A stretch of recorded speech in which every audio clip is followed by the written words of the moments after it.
We talked about them adding Emmanuel Sanders. The Panthers also have a very good defense here, Hayden. How would the Niners react to that strong Panthers defense?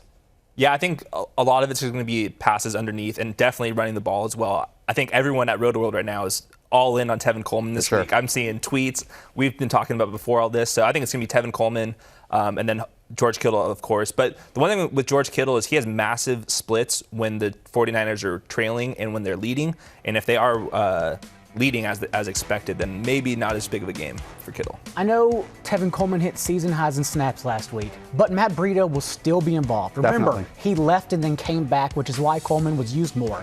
Is Coleman still more valuable? Absolutely, because he is strictly, legitimately strictly their red zone back. It's not even a rotation. Once they hit inside the 20, they just throw it to him, and that's it, and take Breida off the field. But Breida's still valuable. And coverage-wise, the Panthers are getting back Dante Jackson, which helps either if they're using the slot or the outside. Tevin Coleman, when he was on the Falcons, absolutely destroyed the Panthers, it seemed like, every single time they played. But you bring up a great point, Daigle. Let's not forget Matt Breida, because I would still contend that Matt Breida is a more talented football player than Tevin Coleman. So they still might get 50-50 splits, and both can absolutely produce today, even against a very good defense. All right, let's keep going to your questions.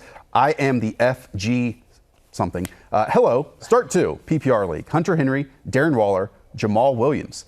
Wow. I don't know how you can take Darren Waller off the field right now. No, I think it's the tight ends if you're picking 2 there. Jamal Williams has a role, but not a defined role. It's kind of week to week. And then Hunter Henry, I'm not sure how much Keenan Allen's going to play. I know he's active, but they said he's going to be limited. I think that's a Hunter Henry, and then Darren Waller just gets all the targets, and he's really good. Yeah, Houston's been fairly good against tight ends, only have allowed 30 receptions to the position all year long. We know the Raiders need to attack through their wide receivers. Jury's out on whether or not they actually do that. But I go straight to the higher floors in Henry and Waller. Henry, too, since we assume Keenan Allen will be limited. Let's go to Bo Drillard, Josh Jacobs, DJ Chark, or Keenan Allen in the flex. It's just K. Allen. Who knows? Maybe it is the quarterback, but let's go with the wide receiver here. I don't think you can start Keenan Allen because of the injury risk that has been happening here. With that said, Josh Jacobs missed a boatload of practice, but the Raiders' goal offensively, Daigle, is to have Josh Jacobs secure a lead early and continue to ride him, and he's the best player on that offense. Nothing the quote-unquote experts can tell you, will help you start Keenan Allen. It's boom or bust. Yeah. We don't know. They said he'll be limited. Suddenly he's active. He couldn't practice. He was downgraded midweek because he injured his hamstring in practice during the week. It's just it's a toss-up. But I do know the Raiders get back their entire starting offensive line, Trent Brown included, for the first time all year. And they've been great. I'll stick my hand up here. We make fun of John Gruden. We make fun of Tom Cable. Both have done a fantastic job this year. Right now, the Raiders, I believe, are 3-3. Now, they are 6.5-point dogs on the road, so maybe that's not necessarily a style or I think a they're pretty game. frisky today, though. Oh, of course you do. Kind of like them a lot. It's not exactly the system where you want to play a running back, but again, they are who they are, their identity, and it is Josh Jacobs offensively. Yeah, and even if they get behind, Josh Jacobs is going to get his 15 carries just no matter what. It's just the philosophy. And then whenever we can bet against the Chargers training room, we have to do it. So I'm sitting Keenan Allen for sure. Okay, let's keep it going. Speaking of a former Chargers guy, I will dive into that. Source. Okay, this is from James8484. Odell Beckham, Marquez Valdez-Scantling, or Mohamed Sanu.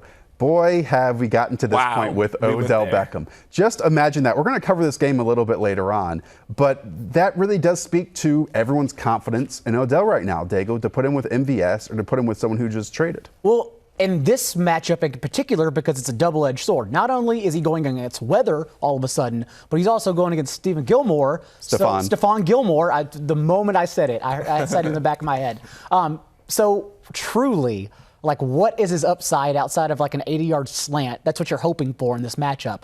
Otherwise, it's a disaster. Patriots, I believe, are 11-point favorites in weather that actually bodes well for their offensive approach to just pound Sony Michel and James White. It's a disaster for Odell Beckham. So do we pick? But I think it's still Beckham. I think it's if still I Beckham. had more So answers tough. with MVS, because he only played a limited amount of snaps, and I know he's fully healthy this week, but that would make it more interesting, but you got to go Odell. Me too. I totally agree It's with a that. don't watch the game, stick Beckham in kind of day. Alex Bowe, you need to pick 2 of these, so just sit one. Saquon Barkley, Marlon Mack, or Chase Edmonds. All right, let's talk this one through. Because with Alex, Saquon Barkley, you're starting no matter what. Absolutely. Against the Yes. Detroit Lions, despite being Easy. 7-point dogs on the road. That means it goes to Marlon Mack, who's facing a very good Denver Broncos defense, or Chase Edmonds, who's facing a very good Saints defense. I think it's Chase Edmonds. They want to feature him. He'll catch the passes if they fall behind, which is likely. And he's really explosive. I like Marlon Mack as well. Yeah. But I'll chase the full volume instead. With Mack, we know he's just getting like 20 carries, maybe not as many receptions. Here's my contention with you, right? Because Marlon Mack is on a team that are 6-point home favorites here. Chase Edmonds is on a team that are 9.5-point road dogs here. Right. So if they get behind, though, The passing If we're talking volume, situations. right? The passing volume, I think, is the difference maker there. yeah, Chase Edmonds hit season highs and everything. Like, he led his entire position at snaps last week. Yeah. They added Zach Zinner and Alfred Morris, and then just healthy scratched Alfred Morris today. What are they going to do? Put Zach Zinner in if they get behind by 20? No. They're just going to throw it to Chase Edmonds. Well, that kind of answered my next question here, because our next Core 4 matchup is the Arizona Cardinals at the New Orleans Saints. As I mentioned, the Cardinals are 9.5-point road dogs here. Expected to score fewer than 20 points, 48 total in this one. We know that the Saints have Drew Brees back, but let's look at the Cardinals. Yeah, okay. I know the question is going to pop up and said, are you starting Chase Edmonds versus a great Saints defense? You both seem like that's a yes. So instead of asking that question, sorry to everyone in PCR 6, I'm going to ask this question about Christian Kirk. Is he someone that immediately can go off your bench back into your lineup? Because he's someone that was seeing around 10 to 12 targets prior to his extended absence. Yeah, I don't see why that would change. In fact, I think it actually can even go further than that. Larry Fitzgerald has not been the same player recently, and I think it's going to start funneling more towards Christian Kirk in the second half of the season. So I'm fine with him as a wide receiver 3. I think it still funnels to Chase Edmonds, who has looked better over David Johnson this past month. David Johnson has arguably been their best receiver when on the field the past month. Chase Edmonds, though, has been more explosive than David Johnson. So now getting that full-time role, I would imagine that it still continues funneling underneath to Chase Edmonds and Christian Kirk above Larry Fitzgerald. The Cardinals are 500. They're 3-3-1. Oh, yeah. And I wouldn't say it's because of talent. It's not because of talent. One thing we got to keep an eye on with David Johnson, and I have him everywhere. Yeah. Out this week, out next week, then has the Bucs, who are awesome against the run, and then San Francisco, and then their bye week. That is That's a not good. tough stretch. So Very. maybe you buy him if you're already like in your Playoffs. 7-0. Yeah. But I'm 6-1.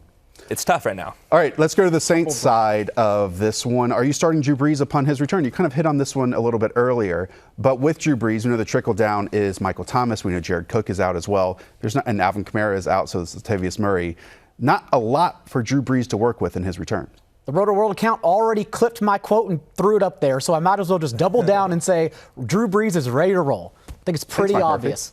Reportedly, Jay Glazer said that after just a few throws, Sean Payton made his decision earlier in the week, and Brees is playing. What Brees is about playing. Latavius put on a show, I guess? I mean, maybe if that word is a little flexible. He did really well last week in his one start. He's not Alvin Kamara. He's not someone who can shine the passing game, but we know how awful this Arizona defense is, even with Patrick Peterson returning last week. Yeah, and huge point spread, huge total. I mean, he's going to be like a top 6 back, I think, this week. I forget exactly where I have him, but he's what there. really helps out is Ted Ginn, though. Like, Ted Ginn went over 100 yards. Because he's good at football. In week 1, the very first game he played with Drew Brees, and since then has averaged 6 yards per target from Teddy Bridgewater, who throws shallow. I think I've died on that hill about 5 times. Daigle, you're up with the DFS toolkit read. DFS toolkit read. Here we go. 3, 2, 1. Rotoworld.com/DFS, where you can go and get our projections, our lineups. They have this new thing I've been tinkering around with, actually, Next Man Up, where you go ahead and cancel out a player like David Johnson Saturday morning when you're building lineups, and Chase Edmonds, and then it projects for your lineup for that. It's pretty cool. Also, the points per dollar tool within the optimizer, where you can just lock a couple players in, hit optimize, and it'll create your lineup for you according to the rankings. Do you know what else is optimal? They can get 30% off. And Promo code even more optimal. NFL30. Again, that's rotoworld.com/DFS, promo code NFL30. It's like the superpowers, Hogan and Savage. Like, we just tag team that promo. All right, let's keep going with more viewer questions from Nate G on YouTube. Who will get the first touchdown, the Packers or the Chiefs? It's not even a fantasy question. Aren't you on top of that, though? I do. I do the Sunday Night 7, which That's you're right. going to read off later. I would say I'm going to guess the Chiefs, actually. Okay. I kind of like LaShawn McCoy tonight. Sorry, that was me reading a question without reading it beforehand. You went in robot mode. Alex Collins, not the running back, has a question. Maybe he does. He's scores not the doing second anything touchdown? right now. Is Josh Allen 100% a must start. We know that they're at home against Philadelphia. We know there's some terrible weather situations. Up to 45-mile-an-hour gust right now. So a lot of people are thinking about starting him against a bad Philadelphia defense. Yeah, definitely not a must start. I think he's viable if you need a streamer, but he's definitely not a must start. The rushing yards are there, but if he can't pass the ball deep to John Brown, then I've got some concerns. I think the wind has scared me off enough to be in the Jameis Winston over Josh Allen range as a back-end QB1 and 12-team leagues. But if you don't see 11 confident guys ahead of him, then you just start Josh Allen and don't worry about it. Here's one from Nando. We talked and waxed poetic about Josh Jacobs a little bit earlier. What about Le'Veon Bell? I mean, Le'Veon Bell it's the start of a very nice run of matchups for the Jets offense. You're going to start in that one, Josh Jacobs or Le'Veon Bell in standard scoring, Daigle. In standard? It's Josh Jacobs in standard. I'm taking the touchdown equity. And it's just weird because the play calling has been so bad for the Jets. With Darnold back, they should have just simply gotten Bell involved underneath, and he's only gotten 2 targets the past 2 weeks. Yeah, when you think back to Le'Veon Bell during his Pittsburgh Steelers days, like half of his points each week were these little dump passes that he would take for 3, 7, 4, 6 yards, and that's just not part of the Jets offense right now. Yeah, it's a worry. I would still go Le'Veon Bell. I know the touches are going to be there regardless of the game script. I don't see how they can get away from Le'Veon Bell moving forward. I'm very nervous that the Jacksonville front is just going to demolish that Jets offensive line. It is a clear mismatch. Yes. Maybe it's some dump offs on little screens if they're getting too aggressive. Possible. Maybe. That's a hope. And we are still waiting for Josh Jacobs to be involved in this John Gruden passing game at all because he's very good there, yet John Gruden doesn't want to use him. But John Gruden's done very well this year.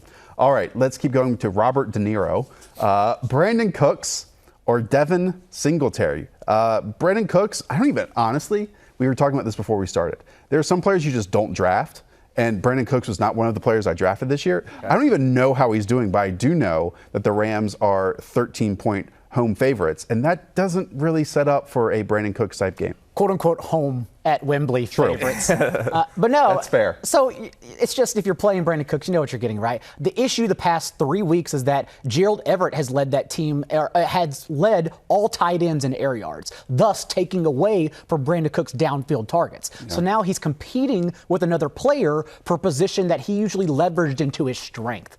That is the problem. But the matchup is so good against the Bengals, who are out a bunch of defensive backs. Yes, two starting cornerbacks in particular, that I do still start Brandon Cooks in that situation. Me too. I don't think we can go to Devin Singletary until he starts out carrying Frank Gore. So yeah, that's totally fair. All right, next Core 4 game, that is the Cleveland Browns at the New England Patriots. This was a 12.5-point spread. The last time I checked, with the Patriots obviously as the home favorites here, a total of 46.5. The Browns are 2-4. The Patriots are 7-0. Out of the bye week, the Browns, if there is any moment for them to have some identity, some semblance of an offense, you would think it was going to be this week. So do you think, Hayden, that the Browns offense looks any different today? No. Not this week. The Patriots are too good. I think Nick Chubb, you still got to play. Yep. Odell Beckham, you got to play. Baker's nowhere near the fantasy radar right now.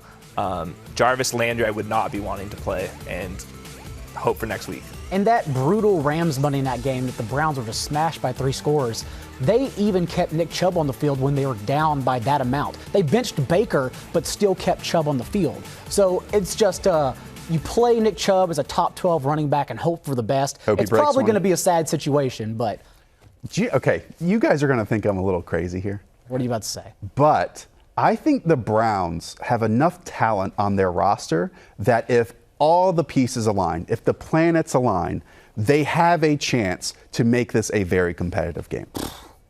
But that's still a preseason opinion, though, right? We now have, and yes, I understand, it's only, quote unquote, only half a season. It's still a lot, but I think half a season of incompetency is enough to show that they are not prepared to coach this team to be better in this game. I agree. Now, the extra rest is what I've kind of lingered around all week long.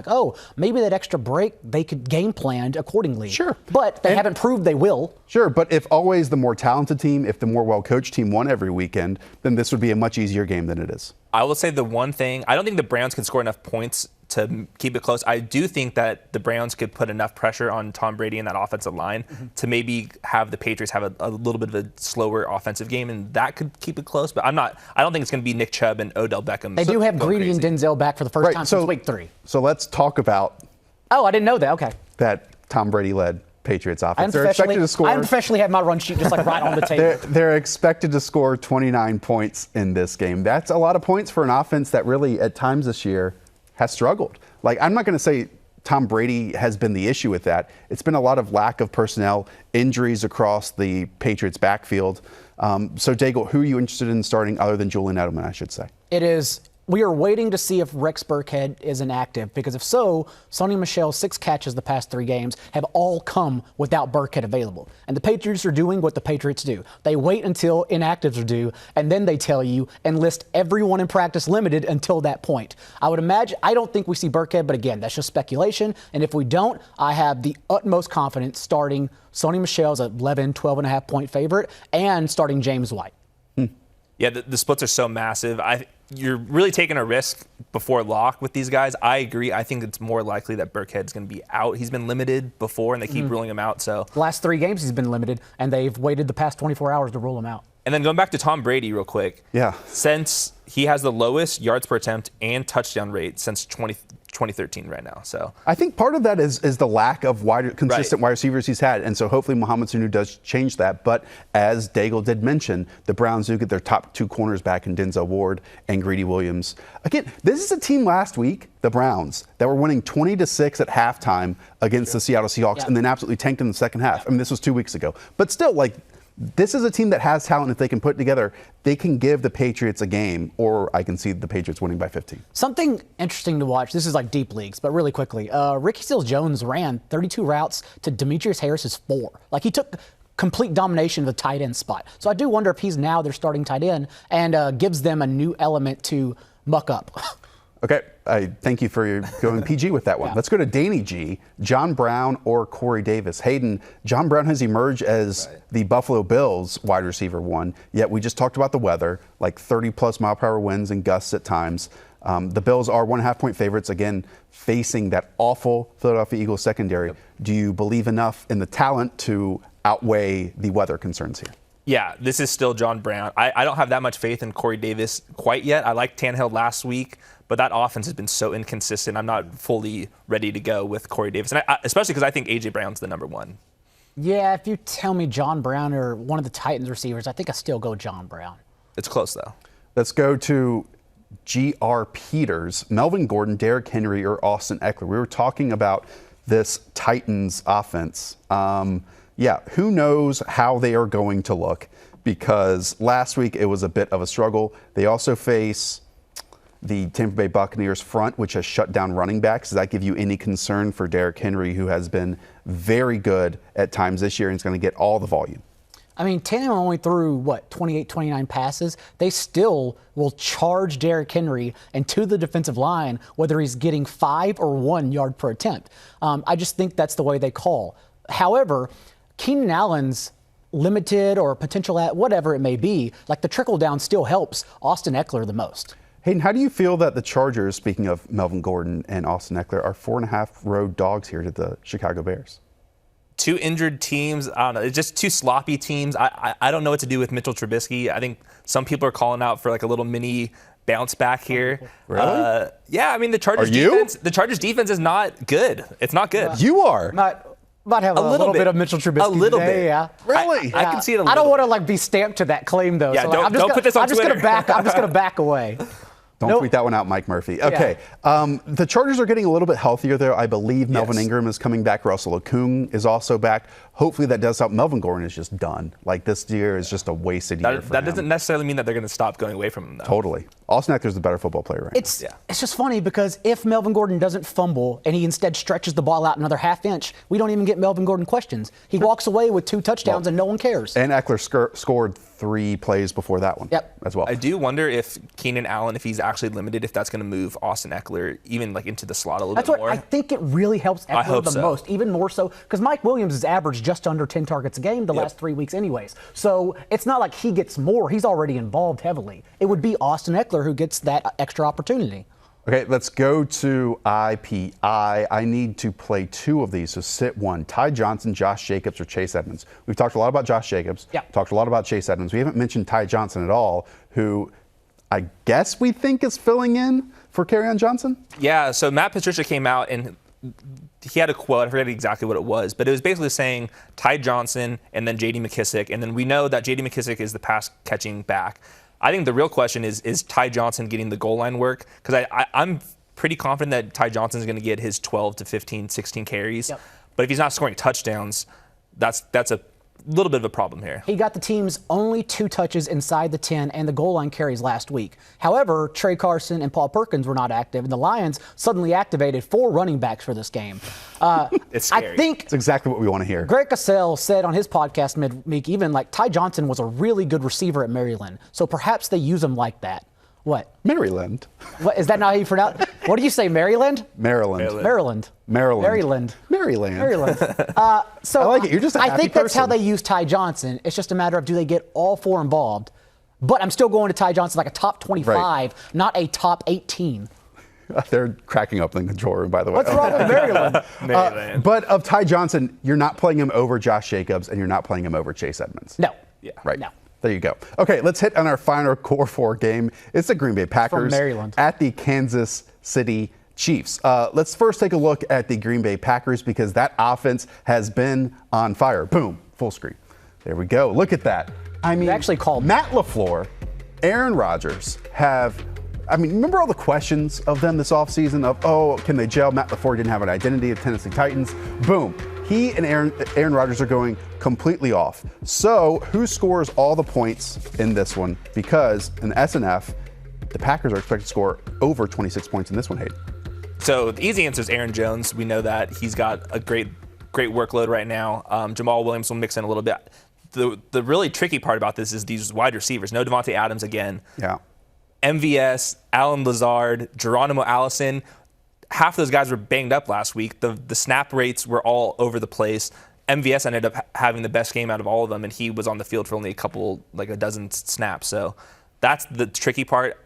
With MVS playing or practicing in full this week, I have more confidence that he's going to be a full-time player. That hurts Alan Lazard a little bit, and then there's Geronimo Allison. And Daigle, the Chiefs are struggling defensively. Frank Clark, Chris Jones, they have all been injured for quite some time. I mean, this is a situation that in DFS you can play basically a naked Aaron Rodgers and be perfectly cool with it. Yeah, but if you're dwindling it down, it is weird because Lazard and Kumaro were used over MVS and Allison. I do believe, though, that was because they came in as game time calls. Yeah. Off of the injury report altogether this week, I would imagine it goes back to being MVS, Allison, and then perhaps Lazard has done enough the past 2 weeks to get moved into that third receiver role in the pecking order. Well, we open this show with Matt Schaub taking over for Matt Ryan.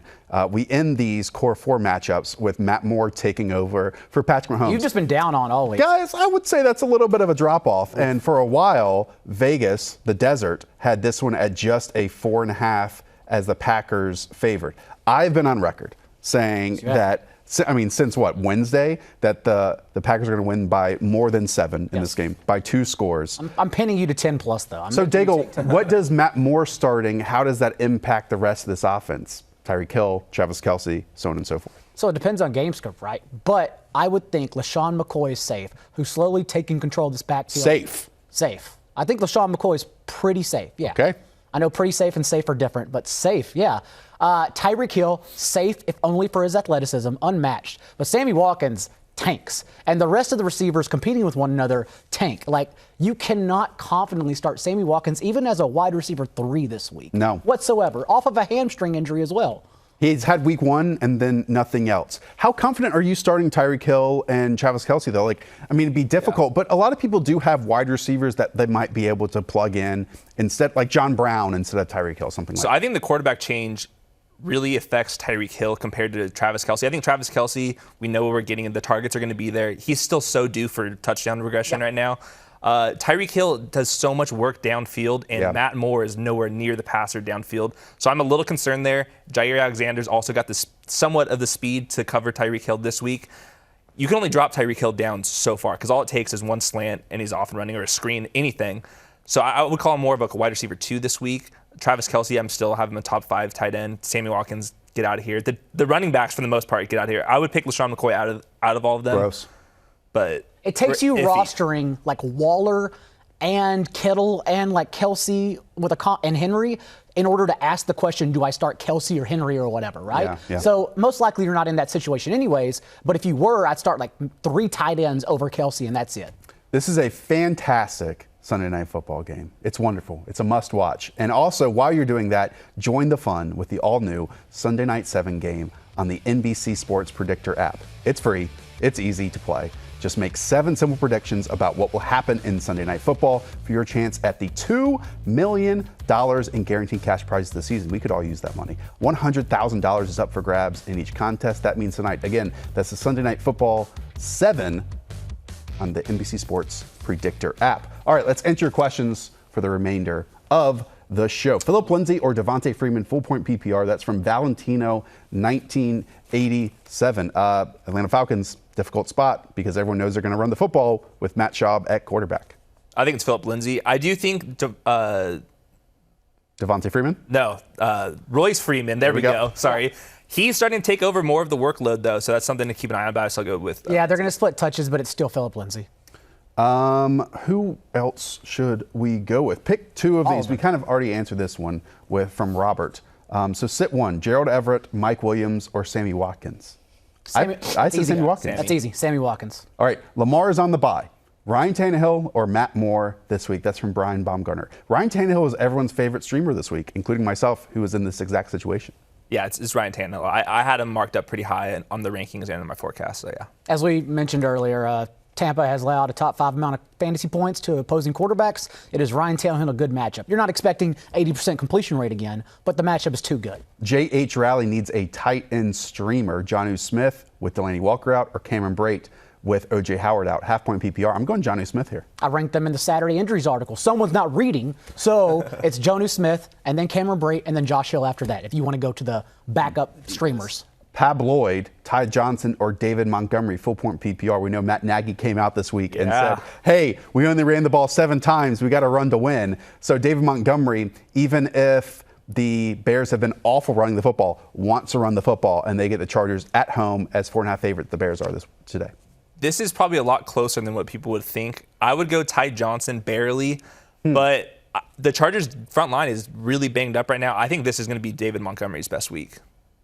I'm still going Ty Johnson because, like David Montgomery, I have nothing outside of blind faith that leads me to believe it's his best week. The Chargers defense has been very bad, which is why I think that game actually could be high scoring. But I still go Ty Johnson because just recall last week, Chase Edmonds went absolutely nuts. The Giants don't stop the running back. Yeah. Let's go to Mahmoud. Pick 2 of these. So sit 1. Corey Davis, Christian Kirk, or Devontae Parker.